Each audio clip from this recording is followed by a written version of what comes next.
Hello everyone, আসসালামু আলাইকুম। আশা করছি আমার মতে আপনার সবাই অনেক ভালো আছেন। কে কোথা থেকে ভিডিওটি দেখছেন অবশ্যই কমেন্টে জানাবেন। আর আজকে পুরো ঘটনাটি জুড়ে আমি আছি নীরব বসিনে আপনাদের সাথে। তো আজকের ঘটনাটি পাঠিয়েছে আলম ভাই মির্জাপুর থেকে। তো আলম ভাইয়ের ঘটনাটি আপনাদের সাথে আজকে শেয়ার করতে যাচ্ছি। গাইস, যারা চ্যানেলটি সাবস্ক্রাইব করেনি তারা চ্যানেলটি সাবস্ক্রাইব করে আমাদের পাশে থাকবেন। চলে যাই মূল স্টোরিতে।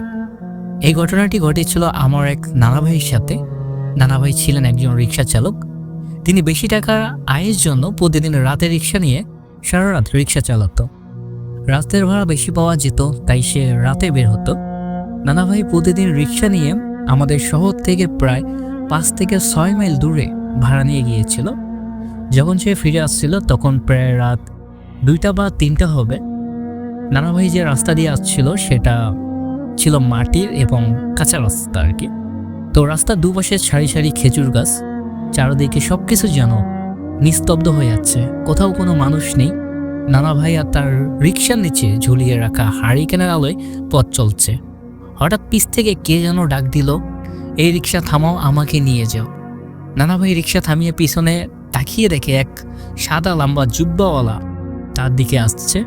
নানা ভাই সামনে এসে জিজ্ঞাসা করলো, ভাই সামনের একটি কবরস্থান আছে, আমি সেই কবরস্থানের খাদেম, আমাকে যদি ওই কবরস্থানের গেটে নিয়ে গেলে আমার অনেক উপকার হতো। তো নানা ভাই লোকটির দিকে ভালো করে তাকিয়ে দেখলো, চেহারা সুন্দর, মুখে সাদা দাড়ি। তো নানা ভাই ভাবলো কোনো আল্লাহ হবে, তাই সে তাকে রিক্সা উঠতে বললো। লোকটি রিক্সা ওঠার পর নানা ভাই তাকে বললো ভাড়া কিন্তু ডাবল দিতে হবে। কিন্তু তখন লোকটি কোনো রকম কথা না বলে চুপ করে রইল।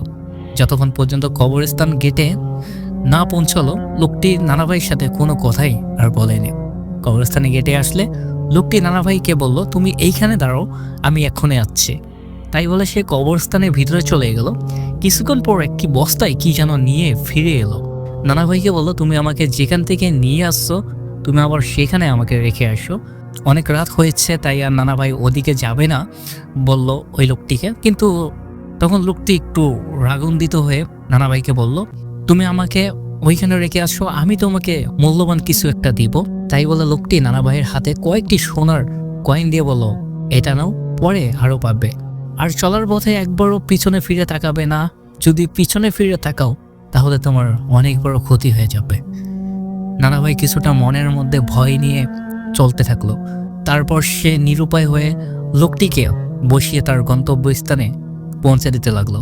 কিছু দূর যেতে না যেতেই নানা ভাই পিছন থেকে একটা অদ্ভুত আওয়াজ শুনতে পেল। মনে হলো কে যেন পিছনে বসে কি খাচ্ছে। সেই আওয়াজটা একটু অন্যরকম, নরম হাড়চিবালে যেমন শব্দ হয় কর্মর কর্মর করে, এমন একটা আওয়াজ নানা ভাই শুনতে পেল। অনেকক্ষণ ধরে নানা ভাই শব্দটি শুনছে, তাই পিছনে কি হচ্ছে দেখার জন্য তার মন পুরো বেকুল হয়ে যাচ্ছে।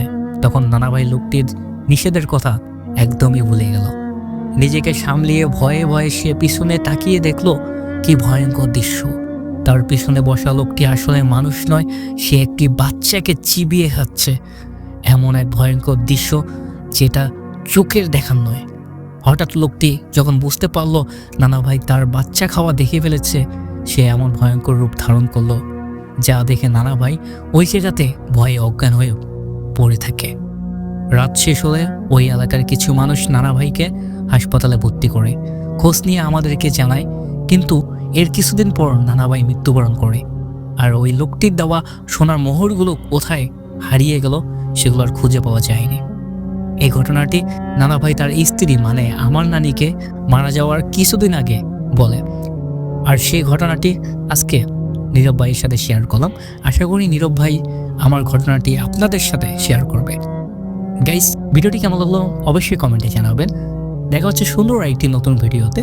ততক্ষণ অবধি সবাই সুস্থ থাকবেন, ভালো থাকবেন। আল্লাহ হাফেজ।